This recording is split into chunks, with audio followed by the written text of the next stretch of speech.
This is a story sent in by a viewer I'll call Liam. Liam is a film archivist. He's a guy who works with old, decaying media. A man who finds beauty in the forgotten memories of others. He's a rational guy, an idealist who believes that every piece of film is a window into the past, a static, unchangeable record of a moment in time. He doesn't believe in ghosts or the supernatural. He believes in what his lens can capture and what his mind can logically process. He was about to discover that some things defy the laws of physics and reality. The story begins a few months ago when Liam took on a side job for a client, a reclusive old man who lived in a small, weathered house on the outskirts of town. The man, a hoarder of sorts, had a sprawling collection of old home movies, all on fragile 8mm and 16mm film. He wanted Liam to digitize the entire collection before it turned to dust. The old man, who spoke in a strange, raspy whisper, gave Liam a peculiar warning.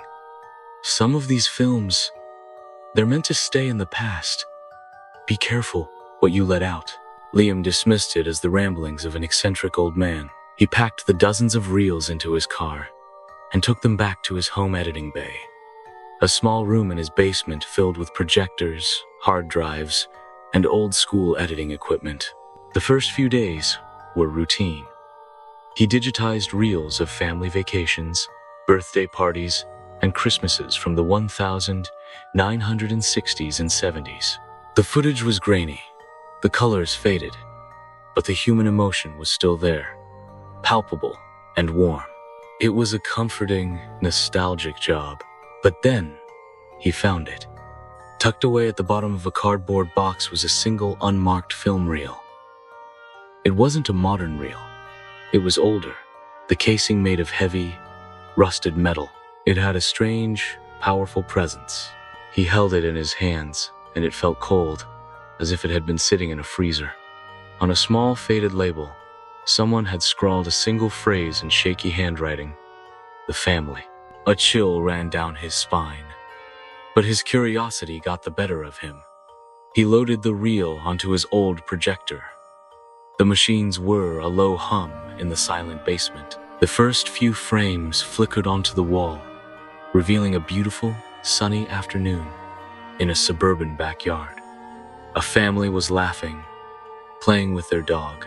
A father, a mother, and a little girl with bright, laughing eyes. It looked like a perfect, idealized snapshot of the American dream. As the film progressed, a strange sense of unease settled over him. In the background of one shot, tucked away behind a large oak tree, there was a man. He was tall, thin, and dressed in a dark, old-fashioned suit. He was completely still, a stark, out-of-place figure in the idyllic scene. He wasn't looking at the family. He was looking directly into the camera. His face was just a blur, a featureless void. Liam paused the film. He rewound it, then played it back. Frame by frame, the man was still there, utterly motionless. The family seemed oblivious to his presence. It was just a weird glitch, he thought. Maybe a shadow or a bad exposure. He made a mental note to check the original film stock. The strange figure appeared again in the next scene. A birthday party for the little girl. The man in the suit was standing at the edge of the frame behind a row of bushes watching. But this time, he wasn't a static figure. His head was tilted slightly to the side. And in a few frames, Liam could have sworn he saw a white flash, like a smile, in the featureless blur of his face. He checked the original film with a magnifier. There was no man. The film was pristine. But when he digitized it, the man was there, perfectly clear. A cold dread began to settle in. This wasn't a glitch. This was something else. He continued to watch, compelled by a morbid curiosity. The man in the suit began to appear more frequently, and he was getting closer. He was no longer in the shadows. He was in the background, walking slowly towards the family's house. The family still seemed to have no idea he was there. In one scene, the father was sitting on the front porch, reading a newspaper. In the background, the man in the suit was standing at the edge of the lawn, just a few feet away. Liam noticed something else, something even more terrifying. The man in the suit wasn't just appearing on the film. He was replacing what was already there. In one frame, a flower pot was on the porch. The next frame, the man in the suit was standing in its place. He wasn't just observing, he was consuming. The final scene in the reel was the most horrifying. The family was sitting around the dinner table, laughing and eating. But as the film played, the family began to flicker. The mother's image became a transparent, shimmering blur. And then, in the next frame, she was gone. Just a chair. A half-eaten plate of food. The father disappeared next, his image dissolving like a digital ghost. The little girl, now alone at the table, looked up with a small, confused frown. Liam's heart pounded in his chest. He tried to stop the film, but the projector whirred on. A hypnotic, unstoppable force. He knew what was going to happen. The man in the suit was now in the dining room, walking towards the little girl. He moved with a slow, deliberate grace. A predator stalking its prey. The man reached the table. The little girl, her face now a mask of pure, unadulterated terror, stood up from her chair. She looked directly into the camera, her eyes wide, her mouth open in a silent scream. The man in the suit reached out a long, thin hand, and his fingertips touched her face. The film stopped. Total silence. The projector's whir had stopped. The screen on the wall was blank, but a single, terrifying image had burned itself into the wall.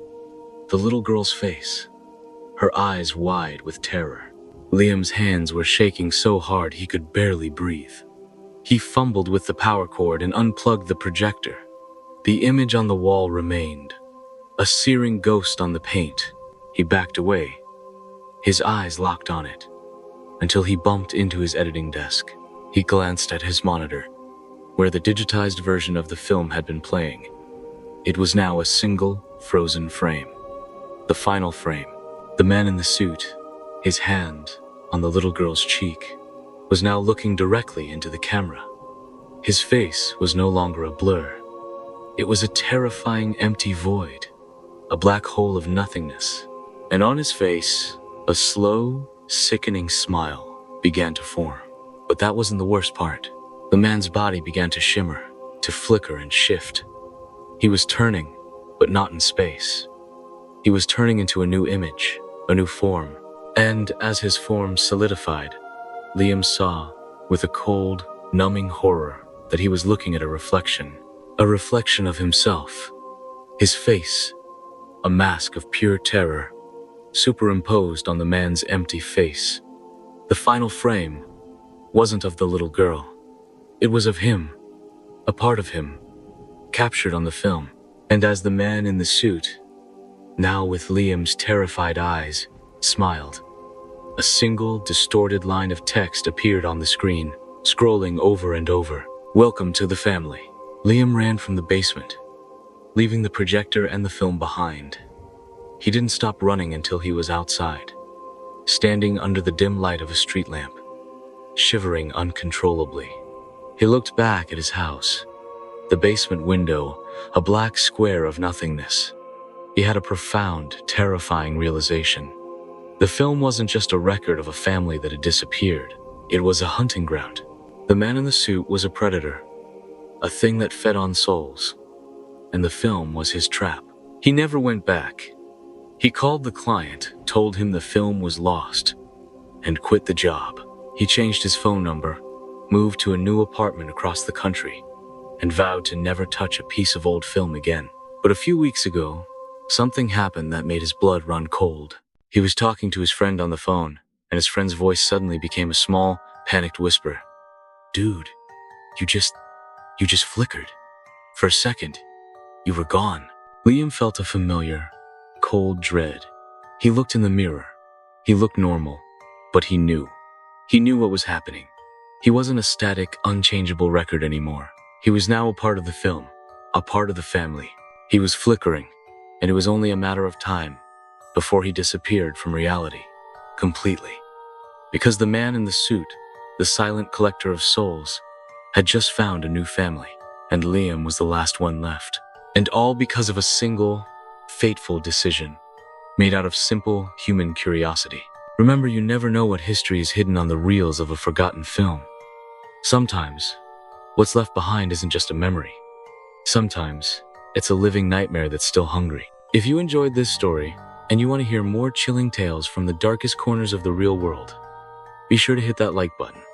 Let me know what you thought in the comments below.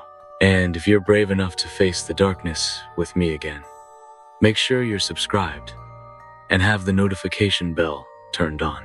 Until next time, stay safe out there.